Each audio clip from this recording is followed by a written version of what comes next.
Yeah, I'm worried. Did I break the cycle of over budget months? I went over budget in October. I went over budget in November. Hopefully December is the winner. Let's find out.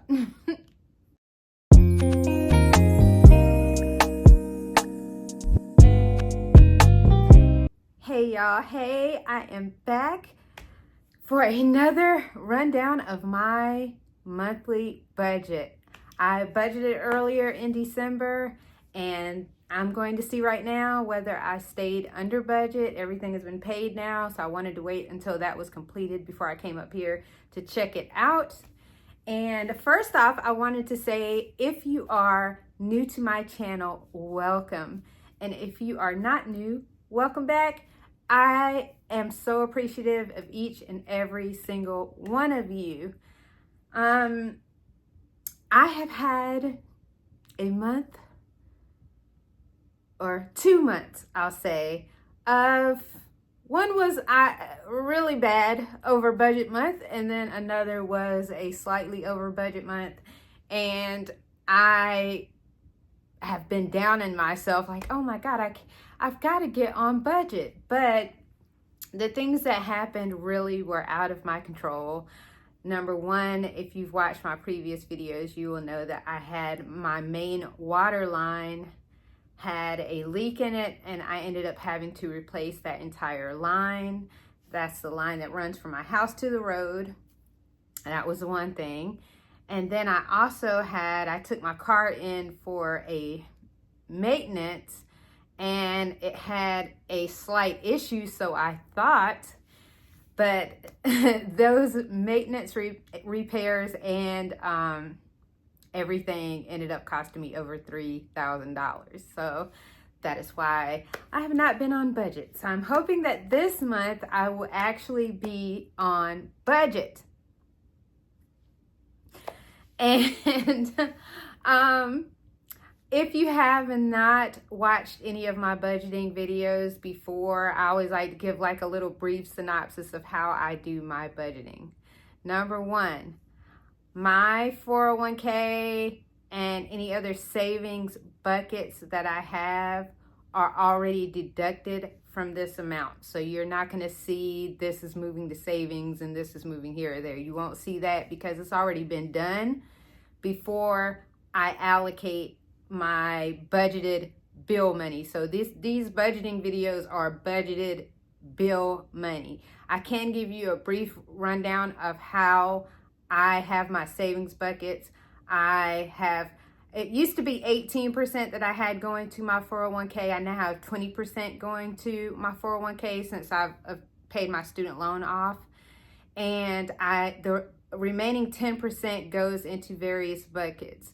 I have a car fund, and that fund is to save money to replace the car that I am driving now when I am ready. I'm not ready yet. I have no need to. So right now that money will just sit there and gain some interest for me. And when I'm ready to use it, I will. I have my portion of the emergency fund. Of course, my husband contributes a portion to the main emergency fund as well. We have a joint emergency fund, but I also have a backup emergency fund that I fund myself.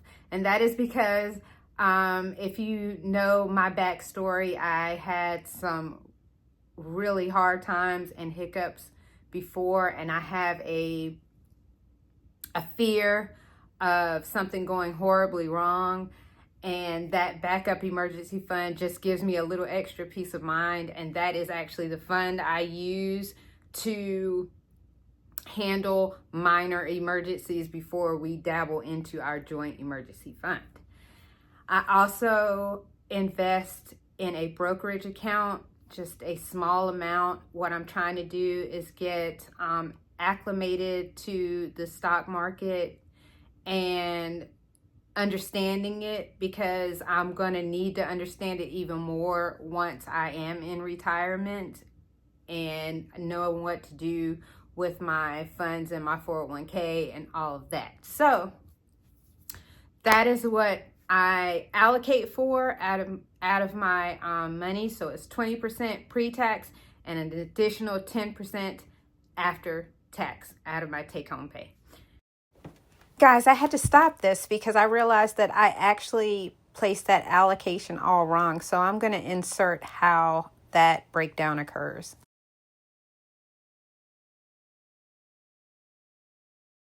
And that's already done. Okay, so what I allocated for my bill budget was $4,600 for the month of December. $1,194.13 of that is my mortgage, with a slight increase for currently I do 2 extra payments a month, and that was because I was highly focused on my student loan payoff, and now my student loan payoff is gone, so that will change in 2025. But it's just the equivalent of 2 additional monthly payments per year split into a 12-month period. That's the additional amount that's added on to that, and it includes my escrow as well. And I allocated $3,405.87, so the remaining of that $4,600 to go toward bills. Now, I pay my monthly bills by credit card, everything. You know, that $3,400 includes my groceries, utilities, water, gas, everything. I put them on my credit cards, but I pay them off before the statement drops each month. So this balance never appears on my credit report or anything like that. I pay it off in the month that I charge. So, and that's just so I can use my cashback cards to get cash back and other perks that I would like off my cards, but also while not accumulating credit card debt. And let's see what happened in the month of December. So I did pay, of course, my $1,194.13 toward the mortgage. Done. But I am so excited to say that I was under budget on my other expenses. And my total for the month of December was $3,191.61. So I was $214.26 under on my card. I'm happy about that. I'm really happy because that means things are going back to normal, and I can be really excited about having some kind of normalcy and not all these crazy bills. If you watched any of my other videos, I had a $400 and some water bill last time.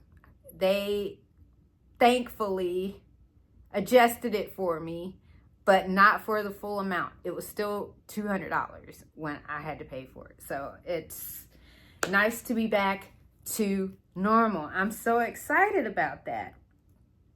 And in my November budget, you will know that I put aside $1,500 for our trip. That was to cover if I wanted to buy something, or if, you know, we saw something. And it also covered the gas because we drove to the destination and back.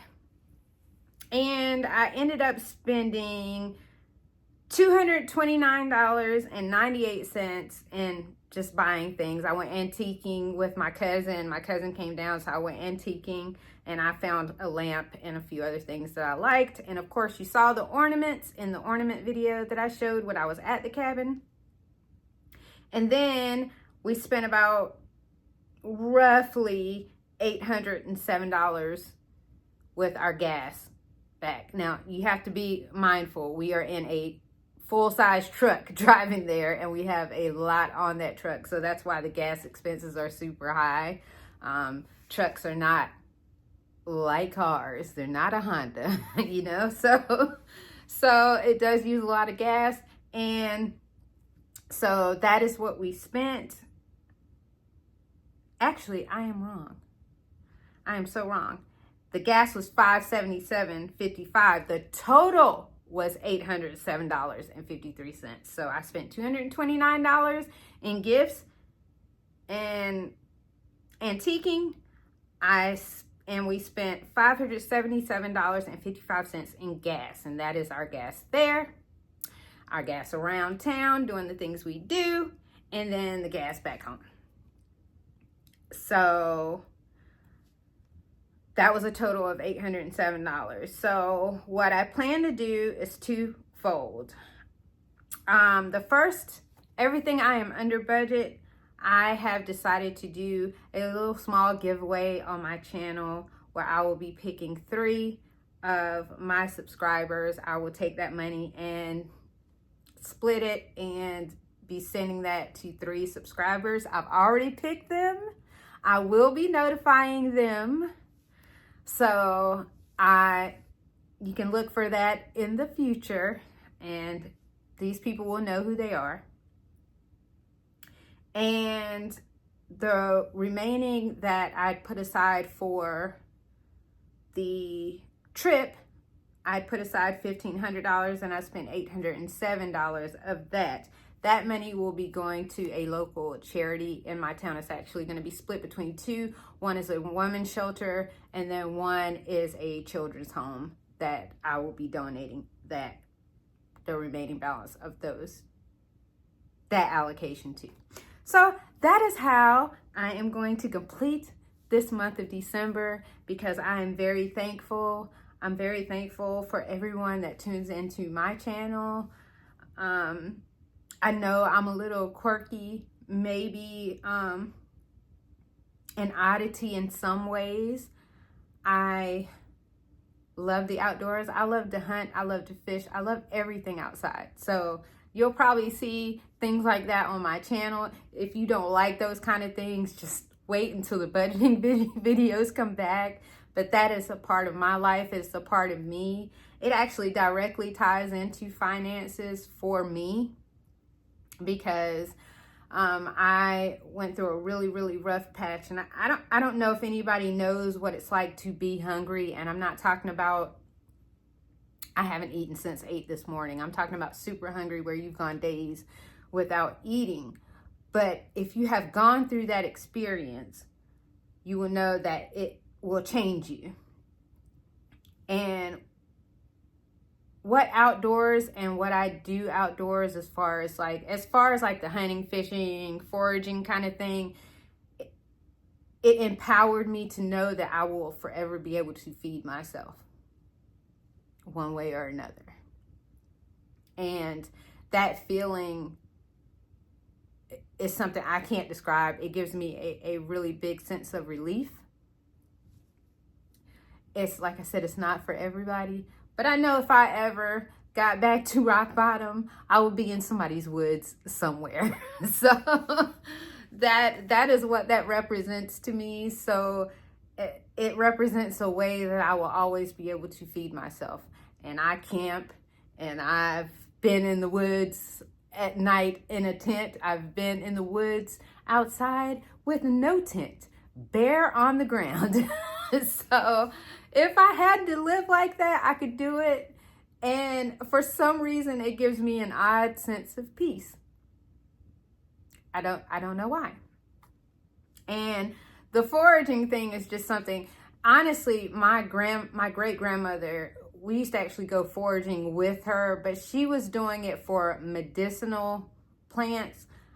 And I was so young, I don't even know what they were for. I can identify them by sight, but I don't know what they were. So I actually plan to take a class in foraging, medicinal and for food sources.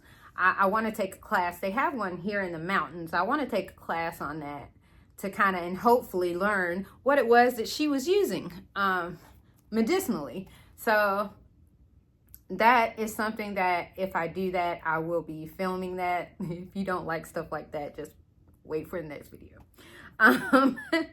And I do a lot of, well, not a lot of, but every now and again, you're going to see me do some exercise content. That is a really big thing to me, because health is wealth. I would rather be healthy than have anything, money, whatever. I want to be here first and foremost. So that is something that you will see on my channel. And also some little shopping hauls. I'm not a big shopper. I do shop, of course, but I'm not a big shopper. But, you know, I will do some shopping hauls, and I do love a good Dollar Tree haul. I watch videos just for those. So you may see that on my channel as well. But other than that, that is really all I got. I'm so happy I was under budget. I'm so happy that I will be giving out to people that I really care about and organizations that really mean a lot to me. And I hope everybody has a wonderful, wonderful Christmas. It's a time of reflection for me. I know that the world is crazy. I know that there's so many things that are beyond our control. So what I say to you is enjoy this time with your family. Enjoy the life that you have.